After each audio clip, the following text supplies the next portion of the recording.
In this episode, we're going to do a lightning recap, but not the kind that rushes past ideas so fast they blur together. The point of a fast recap, especially for someone new, is to restitch the whole picture so you remember how the core controls connect and why they exist in the first place. In PCI work, individual requirements can feel like separate boxes, and that can make studying feel like memorizing a long checklist instead of understanding a living system.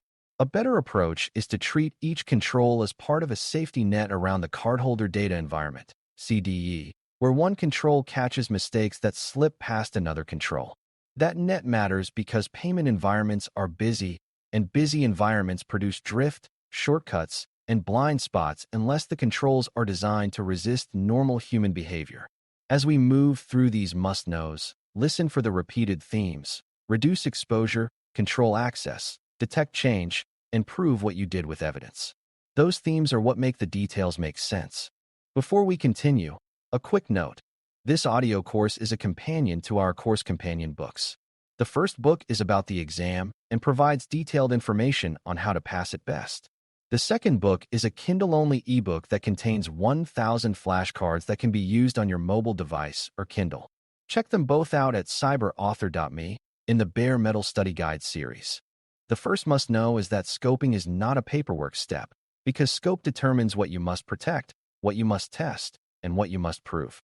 In a payment environment, scope follows data, especially the primary account number, PAN, and it also follows influence, meaning systems that can change, observe, or weaken the security of the payment flow can become part of the story. Beginners often assume that only systems that store the PAN matter, but systems that route traffic, manage identities, deploy code, or hold secrets can matter just as much because they can reshape the environment overnight. Scoping becomes reliable when you can describe the payment flow in plain language, point to where sensitive data is processed or transmitted, and then explain what boundaries keep unrelated systems from affecting that flow. It also becomes reliable when you can demonstrate that boundaries are real through evidence, not just diagrams. If you remember only one thing about scope, remember that unclear scope is the root of most assessment confusion. Another must-know is segmentation, but not as a buzzword, as a discipline of controlling reachability.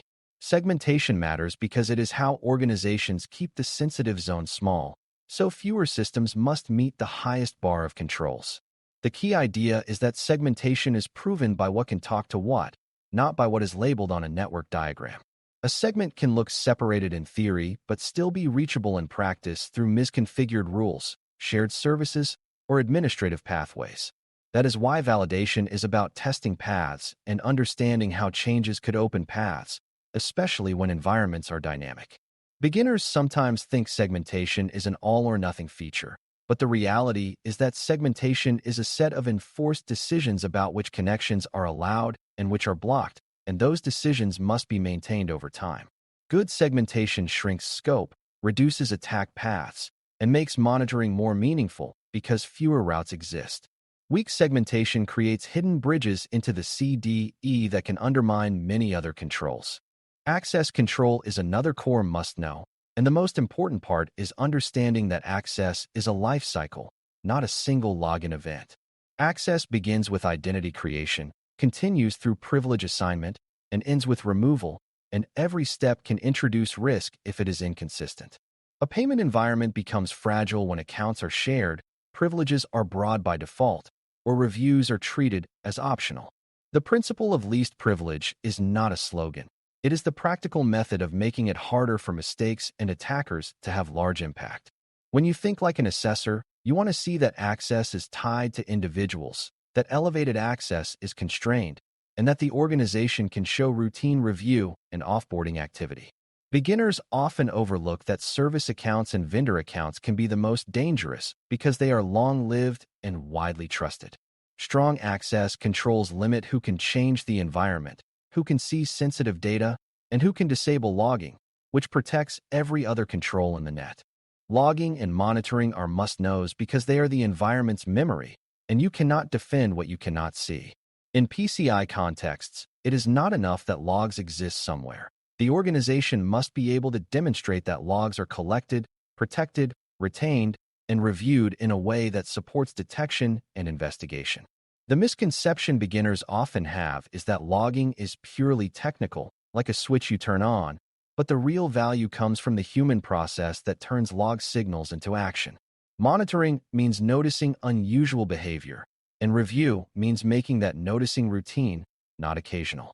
It also means having the ability to connect events across systems, which depends on consistent time, consistent identity attribution, and consistent capture of key events. When logging is weak, incidents become stories told from fragments and guesses, and those guesses lead to slow response and incorrect conclusions.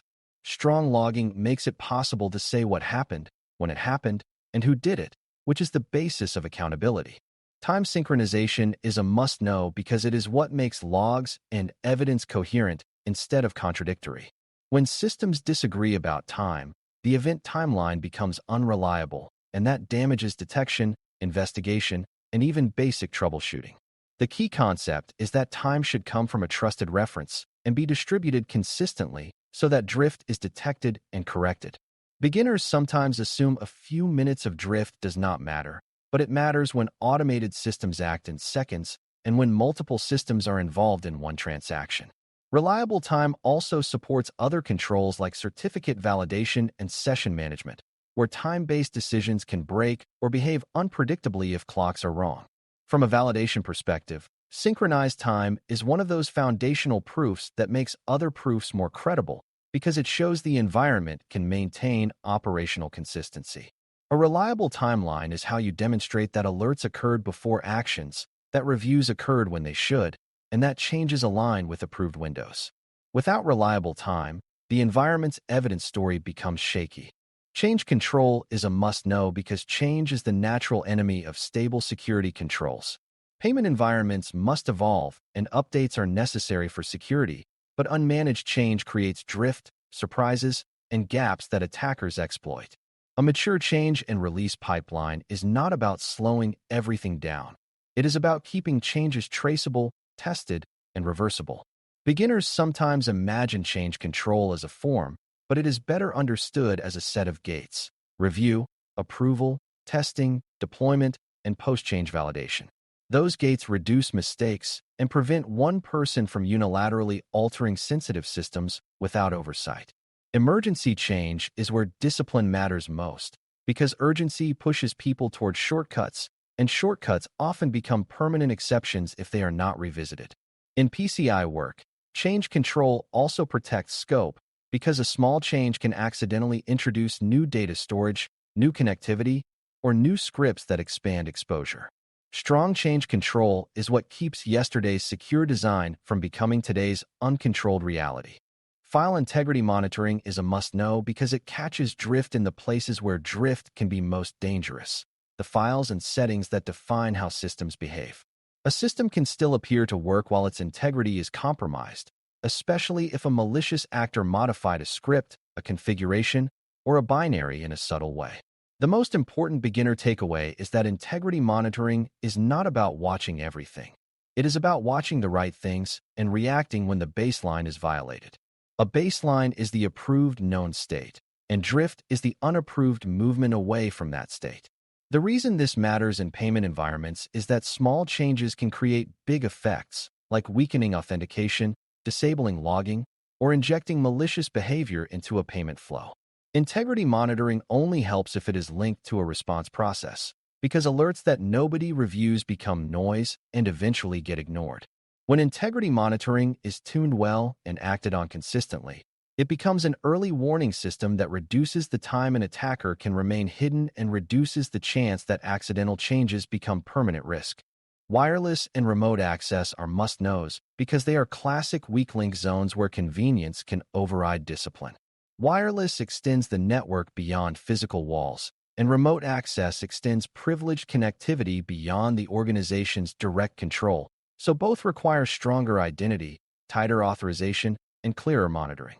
Beginners sometimes assume the risk is only the connection method, but the more important risk is what becomes reachable once someone is connected. A secure design ensures wireless and remote access do not create shortcuts into sensitive networks, and a secure process ensures accounts are not shared, privileges are not overly broad, and access is time-bounded when possible.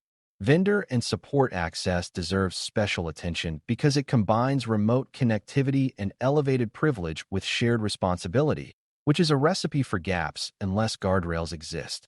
The must-know here is that access should be accountable, limited, monitored, and removed when no longer needed. When wireless and remote access are controlled thoughtfully, they become managed capabilities instead of permanent backdoors. Protecting payment pages is a must-know because malicious scripts can steal data at the exact moment customers enter it, bypassing many other protections. This threat is especially dangerous because it can keep the payment process functioning while silently exfiltrating sensitive values, which means it can persist unnoticed if the organization lacks visibility into what code runs on checkout pages. The most important concept is script governance, meaning you know what scripts are present, why they are present, where they come from, and how changes are approved. Third-party scripts, analytics tools, and tag systems can create long chains of trust, and long trust chains are where compromise often enters indirectly. The must-know is that payment pages should be treated as high-sensitivity zones where changes are controlled more strictly than ordinary website content. Monitoring must detect unexpected changes or new code, and the organization must be ready to respond quickly when drift is detected. When you treat the browser execution environment as part of the payment system, you naturally build controls that reduce skimmer opportunities. Data minimization is a must-know because the safest sensitive data is the data you never store. Retention and purging reduce scope and reduce risk by shrinking the footprint of the primary account number, PAN, and other sensitive values across databases, logs, backups, exports, and side systems. Beginners often think retention is only a legal topic, but it is also a security lever that determines how many systems must be protected and for how long. Purging must be routine and aligned across primary stores and backups, or else old data persists quietly and undermines scope reduction claims. Another must-know is that human workflows create data copies, like spreadsheets and tickets, so minimization succeeds only when business processes are designed to avoid needing full sensitive values in the first place. Masking helps by limiting what people see during routine tasks, while stronger protections like encryption reduce exposure if storage is accessed improperly. The core idea is to make sensitive data rare, short-lived, and confined to a small controlled zone. Encryption and tokenization are must-knows because they are often chosen for the wrong reasons, and wise choices shape scope and operational burden. Encryption protects confidentiality by using keys, but it does not automatically reduce the sensitive footprint because encrypted sensitive values can still be widely stored and widely accessible if decryption capability is broad. Tokenization replaces sensitive values with stand-ins that are not mathematically reversible on their own, which can reduce where real values appear, but it concentrates risk into the mapping system and the pathways that can restore original values. The must-know is that both approaches rely on access discipline and monitoring, because the value of encryption is limited by key governance, and the value of tokenization is limited by how tightly detokenization is controlled. Beginners sometimes assume one technique is always better, but the wise approach is to match the technique to business needs, such as how often the full value must be retrieved. Combining approaches can work well if boundaries are clear, but layering them without clear data handling rules can create confusion and drift. A strong environment is one where the data model is consistent and the proof story is sustainable. Certificates and transport layer security, TLS, are must-knows because weak lifecycle management creates outages and risky workarounds. Certificates prove endpoint identity and support encrypted connections, and those connections protect payment data in transit across networks and services. Expiry drama happens when certificates are treated as a one-time install rather than as a managed asset with ownership, inventory, and predictable renewal routines. The must-know is that secure connections are only reliable if the organization knows what certificates exist, where they are used, when they expire, and how renewals are coordinated without breaking dependencies. A brittle environment often responds to certificate failures by disabling validation or weakening security settings just to restore service, which can create a longer-term exposure far worse than the original expiry problem. Lifecycle discipline also supports incident response, because the ability to rotate certificates quickly is part of responding to suspected compromise.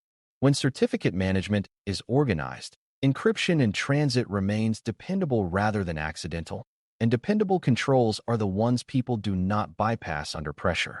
Evidence handling and reporting are must-knows because PCI work is ultimately evidence-based, and the evidence itself can become sensitive and risky if handled casually. Evidence can contain diagrams, system names, configuration details, and sometimes sensitive data fragments, so it must be protected for confidentiality and integrity and organized for traceability. A systematic evidence approach collects only what is needed, stores it in controlled repositories, and retains it only as long as required, so the assessment process does not create a shadow data store. Report writing also matters because examiners dislike vagueness, generic templating, inconsistent scope narratives, and conclusions that are stronger than the evidence supports. The must-know is that a good report on compliance, ROC, tells a clear story that connects requirements to tests to evidence to conclusions, with consistent terminology and defensible sampling. When evidence and writing discipline are strong, the assessment becomes calmer because questions can be answered quickly and transparently. When evidence and writing are weak, the assessment becomes stressful because everything feels like it depends on memory and improvisation. As we close this lightning recap, the big picture to hold on to is that PCI security is not a collection of isolated requirements, but a system of reinforcing habits that keep a payment environment controlled, observable, and resilient to drift. Scope defines what matters, segmentation and access control define who can reach what, and logging and time synchronization make it possible to know what happened when something goes wrong. Change control and integrity monitoring keep the environment from slowly becoming something nobody intended, while wireless, remote access, and vendor access guardrails prevent convenience paths from becoming permanent weak links. Payment page protection, data minimization, and smart choices between tokenization and encryption reduce exposure at the moments and places that matter most. Certificate lifecycle discipline keeps encryption in transit reliable, and systematic evidence handling keeps the proof of all these controls safe and usable. When you connect these ideas, the standard stops feeling like a checklist and starts feeling like a set of design principles that keep payment systems stable under real-world pressure. Thanks for listening. For more audio courses, daily newsletters, and more, please visit DailyCyber.News.